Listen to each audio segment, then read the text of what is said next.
Hi hello ನಮಸ್ಕಾರ. ಇವತ್ತಿನ ಆಸೆ ಧಾರಾವಾಹಿಯ ಪೂರ್ತಿ ಸಂಚಿಕೆ ಏನಾಗುತ್ತೆ ಅಂತ ನೋಡೋಣ ಬನ್ನಿ. ಅದಕ್ಕೂ ಮುಂಚೆ ನೀವಿನ್ನೂ ನಮ್ಮ ಚಾನಲ್ಗೆ ಸಬ್ಸ್ಕ್ರೈಬ್ ಮಾಡಿಲ್ಲ ಅಂದರೆ ಪ್ಲೀಸ್ ಸಬ್ಸ್ಕ್ರೈಬ್ ಮಾಡಿ.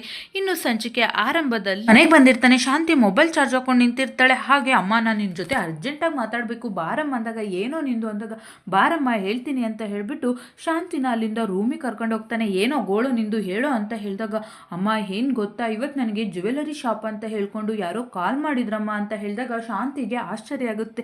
ಅದಕ್ಕೇನೋ ಅಂತ ಅಂದಾಗ, ಅಮ್ಮ ಜ್ಯುವೆಲರಿ ಶಾಪು, ನೀವು ರೋಲ್ ಗೋಲ್ಡ್ ಒಡವೆ ತೊಗೊಂಡಿದ್ರಿ, ಅದ್ರ ಬಗ್ಗೆ ಫೀಡ್ಬ್ಯಾಕ್ ಹೇಳಿ ಅಂತ ಯಾರೋ ಕಾಲ್ ಮಾಡಿದ್ರಮ್ಮ. ಅವ್ರು ಯಾರೋ ನಮಗೆ ಗೊತ್ತಿರೋರೇ ಇರಬೇಕು. ನನ್ನ ಪ್ರಕಾರ ಸುಮ್ಮನೆ ಯಾರಮ್ಮ ಕಾಲ್ ಮಾಡ್ತಾರೆ? ಆ ಥರ ಜ್ಯುವೆಲರಿ ಶಾಪಿಂದ ಯಾವುದು ಕಾಲ್ ಬರಲ್ಲ ಅಮ್ಮ. ಓ, ಹಾಗಾದರೆ ಸತ್ಯ ಎಲ್ಲ ಹೇಳಿಬಿಟ್ಟೆ ನೀನು? ಅಯ್ಯೋ ಪೆಂಗ್ ಮುಂಡದೆ ಅಂತ ಹೇಳಿದಾಗ, ಅಮ್ಮ ನಾನು ಹೇಳ್ಬಿಡ್ತೀನಿ ಅಷ್ಟು ಸುಲಭವಾಗಿ, ನಾನು ಹೇಳಲಿಲ್ಲ, ಅವ್ರಿಗೆ ಬೈದು ಫೋನ್ ಕಟ್ ಮಾಡಿದೆ ಅಂತ ಹೇಳಿದಾಗ, ನೋಡು ಇದಾದರೂ ಒಳ್ಳೆ ಕೆಲಸ ಮಾಡಿದ್ಯಾ, ಅದಕ್ಕೆ ಹೇಳಿದ್ದು. ಮೊದಲೇ ನೀನು 27 ಲಕ್ಷ ತಗೊಂಡು ಹೋದಾಗ ಆ ಸೂರ್ಯ ಮನೆಯೆಲ್ಲ ಅಟ್ಟಾಡಿಸ್ಕೊಂಡು ಹೊಡೆದವನೇ.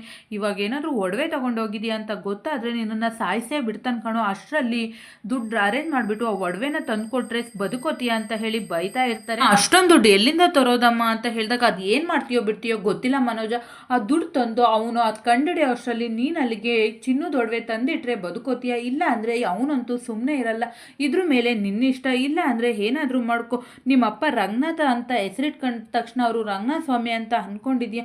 ನನ್ನನ್ನು ಈ ಮನೇಲಿ ಹುಟ್ಟಲಿಲ್ಲ ಅನ್ನಿಸ್ಬಿಡ್ತಾರೆ. ನನ್ನನ್ನು ನೀನು ಎತ್ತು ತಾಯಿ ಅನ್ನೋದಕ್ಕಾದರೂ ಬೆಲೆ ಕೊಟ್ಟು ಬದುಕಿಸ್ಬೇಕು ಅಂದರೆ ಆದಷ್ಟು ಬೇಗ ದುಡ್ಡು ಅರೇಂಜ್ ಮಾಡಿಬಿಟ್ಟು ತಂದುಕೊಡು, ಇಲ್ಲ ಅಂದರೆ ನಿನ್ನ ಕತೆನ ನಾನೇ ಮುಗಿಸ್ತೀನಿ ಅಂತ ಹೇಳಿ ಶಾಂತಿ ಅಲ್ಲಿಂದ ಹೊರಟೋದಾಗ, ಈ ಅಮ್ಮ ಯಾಕೆ ನನಗೆ ಸುಮ್ಮನೆ ಬೈತಾರೆ ಅಂತ ಮನೋಜ್ ಅನ್ಕೋತಿರ್ತಾರೆ. ಈ ಕಡೆ ಸೂರ್ಯ ಮೀನಾ ಕಾಲ್ ಮಾಡಿಬಿಟ್ಟು, ಏನು ಮಾಡೋದು ಮೀನಾ, ಎಲ್ಲ ಪ್ಲಾನ್ ಕೂಡ ಫ್ಲಾಪ್ ಆಗ್ತಿದೆ ಅಂದಾಗ, ಹೌದು ರೀ ನನಗೂ ಗೊತ್ತಾಗ್ತಿಲ್ಲ, ಈ ವಿಷಯ ಇಲ್ಲಿಗೆ ಬಿಟ್ಬಿಡೋಣ ಅಂತ ಹೇಳಿದಾಗ, ಇಲ್ಲ ಕಣೆ ಹಾಗಲ್ಲ, ಅದು ಆಗದೆ ಇರೋ ಮಾತು, ನನ್ನ ಹತ್ರ ಇನ್ನೊಂದು ಪ್ಲ್ಯಾನ್ ಇದೆ ಅಂತ ಹೇಳಿದಾಗ, ಏನು ಪ್ಲ್ಯಾನ್ ರೀ ಅಂತ ಹೇಳಿದಾಗ, ನೋಡು ಆ ಪೆಂಗೆ ಏನೇ ಕೆಲಸ ಮಾಡೋದಾದ್ರೂ ಕೂಡ ಸಕ್ಕರೆ ಗೊತ್ತಿರುತ್ತೆ ಅಂತ ಹೇಳಿದಾಗ, ಸಕ್ಕರೆ ಅತ್ತೆ ಗೊತ್ತಾದ್ರೆ ಏನ್ರಿ ಅಂದಾಗ, ಸಕ್ಕರೆ ಗೊತ್ತಾದರೆ ಸಕ್ಕರೆ ಬೆಸ್ಟ್ ಫ್ರೆಂಡ್ ಒಬ್ರು ಇದ್ದಾರಲ್ಲ ಕಸ್ತೂರಿ ಆಂಟಿ, ಅವ್ರಿಗೆ ಎಲ್ಲ ವಿಷಯನ ಹೇಳ್ತಾರೆ. ಅವ್ರ ಹತ್ರ ನಾವು ಹೇಗಾದರೂ ಮಾಡಿ ಬಾಯ ಬಿಡಿಸಿದ್ರೆ ಸತ್ಯ ಗೊತ್ತಾಗ್ಬೋದು ಕಣೆ ಅಂತ ಹೇಳಿದಾಗ, ಸರಿ ರೀ ಇದು ಒಂದು ಮಾಡೇ ಬಿಡೋಣ ಅಂದಾಗ, ಸರಿ ಮೀನಾ ನನಗೊಂದು ಡ್ರಾಪ್ ಇದೆ, ನಾನು ಡ್ರಾಪ್ ಮಾಡಿ ಡೈರೆಕ್ಟಾಗಿ ಕಸ್ತೂರಿ ಆಂಟಿ ಮನೆ ಹತ್ರ ಬರ್ತೀನಿ, ನೀನು ಅಲ್ಲಿಗೆ ಬಂದ್ಬಿಡು ಅಂತ ಹೇಳಿ ಸೂರ್ಯ ಫೋನ್ ಕಟ್ ಮಾಡ್ತಾನೆ. ಈ ಕಡೆ ಸೂರ್ಯ ಮತ್ತೆ ಮೀನಾ ಮನೆ ಹತ್ರ ಬಂದಿರ್ತಾರೆ. ಹಾಗೆ ರೀ ವರ್ಕೌಟ್ ಆಗುತ್ತೆ ಅಂತೀರಾ ಅಂತ ಹೇಳಿದಾಗ, ನೋಡೋಣ ಬಾರೆ,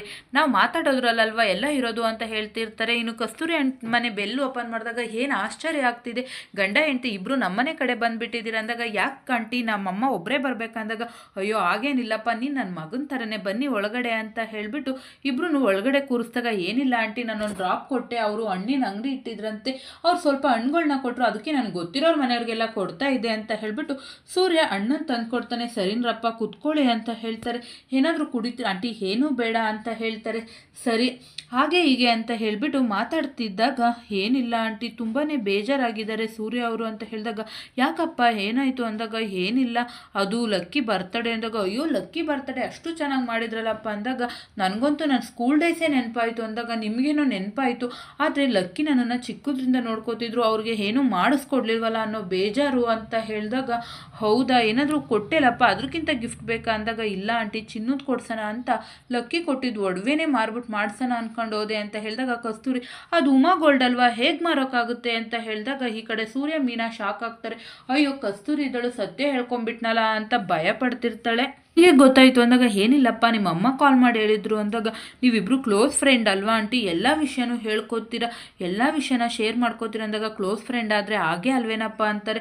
ಹಾಗೆ ಬಿಡಿ ಆಂಟಿ, ನೀವು ನನಗೆ ಮಾತ್ರ ಏನು ವಿಷಯನೂ ಹೇಳಲ್ಲ, ನನಗೆ ನಮ್ಮ ಅಮ್ಮನಿಗಿಂತ ನೀವೇ ಇಷ್ಟ ಆಂಟಿ, ನೀವು ಯಾವಾಗಲೂ ನೀವು ಲಕ್ಕಿನೇ ನನ್ನನ್ನು ಸಾಕಿರೋದು, ಅಮ್ಮನಿಗಿಂತ ನೀವು ನನಗೆ ತಾಯಿ ಥರನೇ ಅಂದಾಗ, ನೀನು ನನ್ನ ಮಗನೇ ಅಪ್ಪ ಅಂತ ಹೇಳಿಬಿಟ್ಟು ಸೆಂಟಿಮೆಂಟ್ಗೆ ಕಸ್ತೂರಿ ಕರಗ್ತಾ ಇರ್ತಾಳೆ. ಇನ್ನು ಸೂರ್ಯ ಬಾಯ್ ಬಿಡಿಸೋಕ್ಕೆ ಪ್ರಯತ್ನ ಪಡ್ತಿರ್ತಾನೆ. ಹೌದಪ್ಪ ಅದು ರೋಲ್ ಗೋಲ್ಡ್ ಅಂತಲ್ಲ, ಹೇಗೆ ತಗೊಳಕ್ಕಾಗುತ್ತೆ ನೀನು ಅಂದಾಗ, ಆಂಟಿ ಪದೇ ಪದೇ ನಿಮಗೆ ಒಡವೆ ಬಗ್ಗೆ ಎಲ್ಲ ಗೊತ್ತಿರೋ ಆಗಿದೆ ಅಂದಾಗ, ಅದೇ ಅಪ್ಪ ಹೇಳಿದ್ರು ಅಂತ ಹೇಳಿದಾಗ, ಹೌದು ಹೇಗೆ ಗೊತ್ತಾಯ್ತು ಆಂಟಿ ಅಂದಾಗ, ಲಕ್ಕಿ ಮೋಸ ಹೋಗಿದ್ದಾರಂತಲ್ಲಪ್ಪ, ಲಕ್ಕಿ ಮೇಲೆ ಹೇಳಿದ್ರು ನಿಮ್ಮ ಅಮ್ಮ ಅಂತ ಸೂರ್ಯನ ಜೊತೆ ಹೇಳ್ತಾರೆ. ಸೂರ್ಯ ಮತ್ತು ಮೀನಾ ಕಸ್ತೂರಿನ ಎಮೋಷ್ನಲ್ ಆಗಿ ಬ್ಲ್ಯಾಕ್ ಮೇಲ್ ಮಾಡ್ತಿರ್ತಾರೆ, ಕೇಳ್ತಾ ಇರ್ತಾರೆ ಏನಾದರೂ ಬಾಯ್ ಬಿಡ್ತಾರ ಅಂತ. ಇನ್ನೇನು ಕಸ್ತೂರಿ ಸತ್ಯನ ಬಾಯ್ ಬಿಡಬೇಕಾಗಿರುತ್ತೆ. ಹೌದು ಹೇಳಿಬಿಡೋಣ ಪಾಪ ಅನಿಸುತ್ತೆ ಸೂರ್ಯ ಅಂತ ಅಂದ್ಕೊಂಡು ಕಸ್ತೂರಿ ಮನಸ್ಸಲ್ಲಿ ಅನ್ಕೋತಿರ್ತಾಳೆ. ಅಷ್ಟರಲ್ಲಿಗೆ ಶಾಂತಿ ಬಂದೇ ಬಿಡ್ತಾಳೆ. ಇನ್ನು ಶಾಂತಿನ ನೋಡಿ ಸೂರ್ಯ ಮತ್ತು ಮೀನಾ ತುಂಬಾ ಶಾಕ್ ಆಗ್ತಾರೆ. ಶಾಂತಿನೂ ಅಷ್ಟೇ ಅಲ್ಲಿ ಸೂರ್ಯ ಮೀನನ ನೋಡ್ಬಿಟ್ಟು ಶಾಕ್ ಆಗ್ತಾರೆ. ಹೇ ನೀವಿಬ್ರೇನು ಇಲ್ಲಿ ಅಂತ ಕೇಳಿದಾಗ ಇದೇ ನಿನ್ನ ಪ್ರಾಪರ್ಟಿನ ಬರಬೇಡ ಅನ್ನೋಕ್ಕೆ ನಾವು ಕಸ್ತೂರಿ ಆಂಟಿ ನೋಡೋಕೆ ಬಂದಿದ್ವಿ ಅಷ್ಟೇ ಅಂತ ಹೇಳಿದಾಗ ಸರಿ ಆಂಟಿ ನಾವಿನ್ನು ಬರ್ತೀವಿ ಅಂತ ಹೇಳಿಬಿಟ್ಟು ಮೀನಾ ಸೂರ್ಯನ ಕರ್ಕೊಂಡು ಅಲ್ಲಿಂದ ಹೊರಗಡೆ ಹೋಗ್ತಾಳೆ. ಸೂರ್ಯಕ್ಕೆ ಬಂದಿದ್ರು ಅಂತ ಹೇಳಿದಾಗ ಏನಿಲ್ಲ ಕಣೆ ಒಡವೆ ಬಗ್ಗೆ ವಿಚಾರಿಸೋಕೆ ಬಂದಿದ್ರು ಅನ್ಸುತ್ತೆ ಅಂದಾಗ ಬಿಟ್ಟೆ ಸತ್ಯ ಬಾಯ್ಬಿಟ್ಟೆ ಅಂದಾಗ ಇಲ್ಲ ಕಣೆ ನಾನು ಅಷ್ಟು ಈಸಿಯಾಗಿ ಹೇಳ್ಬಿಡ್ತೀನಿ ಅಂದಾಗ ಸರಿ ಬಿಸಿ ಕಾಫಿ ಮಾಡ್ಕೊಂಡು ತರೋಗು ಅಂತ ಹೇಳಿಬಿಟ್ಟು ಅಲ್ಲಿಂದ ಕಸ್ತೂರಿನ ಕಳಿಸ್ತಾಳೆ. ಇನ್ನು ಈ ಕಡೆ ಮನೆಯಿಂದ ಹೊರಗಡೆ ಬಂದ್ಬಿಟ್ಟು ಸೂರ್ಯ ತುಂಬಾನೇ ಕೋಪ ಮಾಡ್ಕೋತಾನೆ. ಇನ್ನೇನು ಆಂಟಿ ಸತ್ಯ ಹೇಳೋಗಿದ್ರು ಅಷ್ಟರಲ್ಲಿ ಅಮ್ಮ ಬಂದು ಎಲ್ಲನೂ ಹಾಳು ಮಾಡಿಬಿಟ್ರಲ್ಲ ಅಂತ ಅಂದ್ಕೊಂಡು ರೀ ಹೋಗ್ಲಿ ಬಿಡ್ರಿ ಸತ್ಯ ಗೊತ್ತಾಗೋಗಿದ್ರೆ ಗೊತ್ತಾಗಿರೋದು ಪ್ಲೀಸ್ ಇಲ್ಲಿಗೆ ಈ ವಿಷಯನ ಬಿಟ್ಬಿಡೋಣ ಬಿಡ್ರಿ ಅಂದಾಗ ಇಲ್ಲ ಏನೂ ಗೊತ್ತಿಲ್ಲದೆ ಇರೋ ಲಕ್ಕಿ ಮೇಲೆ ಅಪವಾದನೆನ ಹೊರಿಸ್ತಾ ಇದ್ದಾರೆ. ನಿಮ್ಮ ಅಮ್ಮರಿ ಪಾಪ ಇದ್ರ ಬಗ್ಗೆನೇ ಗೊತ್ತಿಲ್ಲ ಅವ್ರಿಗೂ ಹೇಳ್ತಾ ಇದ್ದಾರೆ ಅಂಥದ್ರಲ್ಲಿ ಹೇಗೆ ಸುಮ್ಮನಿರೋದು ಸುಮ್ಮನಿರೋ ಮಾತೇ ಇಲ್ಲ ಕಣೆ ನಾನಂತೂ ಸುಮ್ಮನೆ ಬಿಡಲ್ಲ ಏನಾದರೂ ಮಾಡೇ ಮಾಡ್ತೀನಿ ಅಂತ ಹೇಳ್ಬಿಟ್ಟು ಸೂರ್ಯ ಹೇಳ್ತಿರ್ತಾನೆ. ರೀ ಬೇಡ ಅಂದರೂ ಕೂಡ ಸೂರ್ಯ ಕೇಳ್ತಿರಲ್ಲ. ಅಷ್ಟರಲ್ಲಿ ಸೂರ್ಯನಿಗೆ ಫೋನ್ ಬರುತ್ತೆ. ಫರ್ನಿಚರು ಫುಲ್ ಡಿಸ್ಕೌಂಟಲ್ಲಿ ಸಿಗ್ತಾ ಇದೆ ಅಂತ ಕಣೋ ಹೋಗ್ಬಿಟ್ಟು ತೊಗೊಂಬರೋಣ ಬಾರೋ ಅಂದಾಗ ನೋಡು ಮಗ ನಾನು ಫುಲ್ ಟೆನ್ಷನಲ್ಲಿದ್ದೀನಿ ನಾನು ಎಲ್ಲಿಗೂ ಬರಲ್ಲ ಅಂತ ಹೇಳಿಬಿಟ್ಟು ಸೂರ್ಯ ಹೇಳಿದಾಗ ಅಲ್ಲ ಕಣೋ ಅಂದಾಗ ನಾನು ಹೇಳ್ನಲ್ಲ ನಾನು ಬರಲ್ಲ ಅಂತ ಹೇಳಿ ಅಂತ ಹೇಳಿದಾಗ ಯಾರ್ರೀ ಅಂದಾಗ ಇವನ್ ಕಣೆ ಏನೋ ಫರ್ನಿಚರ್ ತೊಗೊಳಕಂತೆ ಅಂತ ಅಂದಾಗ ರೀ ಕೊಡ್ರಿ ಇಲ್ಲಿ ಅಂತ ಹೇಳ್ಬಿಟ್ಟು ಅಣ್ಣ ನೀವು ಇರೋ ಲೊಕೇಶನ್ ಇವ್ರಿಗೆ ಕಳಿಸ್ರಿ ಅವ್ರು ಅಲ್ಲಿಗೆ ಬರ್ತಾರೆ ನೀವು ಈ ಫರ್ನಿಚರ್ನ ತಗೊಡ್ತಾರೆ ಅಂತ ಮೀನಾ ಹೇಳ್ತಾಳೆ. ಮೀನಾ ನಿನ್ನ ಮನೆಗೆ ಹೋಗು ನಾವೇನು ಮಾಡಬೇಕು ಅಂತ ಯೋಚನೆ ಮಾಡೋಣ ನಿನ್ನ ಮನೆಗೆ ಹೋಗು ಅಂತ ಹೇಳಿ ಈ ಕಡೆ ಸೂರ್ಯ ಫರ್ನಿಚರ್ ಅಂಗಡಿ ಹತ್ರ ಅವ್ನ ಫ್ರೆಂಡ್ ವೆಯ್ಟ್ ಮಾಡಿರೋದಕ್ಕೆ ಬರ್ತಾ ಇರ್ತಾನೆ.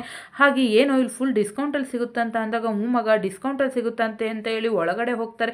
ಅಷ್ಟರಲ್ಲಿ ಪೊಲೀಸ್ನವ್ರು ಬಂದ್ಬಿಟ್ಟು ಆ ಅಂಗಡಿನೇ ಸೀಸ್ ಮಾಡ್ತಾರೆ. ಇನ್ನು ಸ್ಟೇಷನ್ಗೆ ಸೂರ್ಯ ಮತ್ತು ಸೂರ್ಯನ ಫ್ರೆಂಡ್ಸು ಎಲ್ಲರನ್ನೂ ಕೂಡ ಹೇಳ್ಕೊಂಬರ್ತಾರೆ. ಸರ್ ನಾವು ತಪ್ಪು ಮಾಡಿಲ್ಲ ಬಿಟ್ಬಿಡಿ ಸರ್ ಅಂದರೂ ಕೂಡ ಅವರು ಬಿಡ್ತಾ ಇರಲ್ಲ.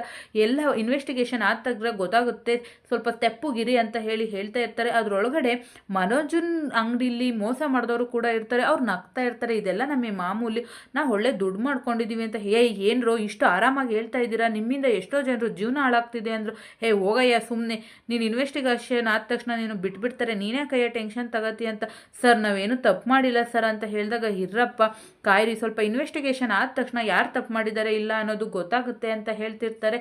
ಅಲ್ಲಿಗೆ ಸಂಚಿಕೆ ಮುಗಿಯುತ್ತೆ. ಈ ವಿಡಿಯೋ ನಿಮಗೆ ಇಷ್ಟ ಆಗಿದ್ರೆ ವಿಡಿಯೋಗೆ ಒಂದು ಲೈಕ್ ಮಾಡಿ ಶೇರ್ ಮಾಡಿ ಹಾಗೆ ನಿಮ್ಮ ಅನಿಸಿಕೆ ಅಭಿಪ್ರಾಯಗಳನ್ನು ತಪ್ಪದೆ ಕಾಮೆಂಟ್ ಬಾಕ್ಸಲ್ಲಿ ಕಾಮೆಂಟ್ ಮಾಡಿ. ಧನ್ಯವಾದಗಳು.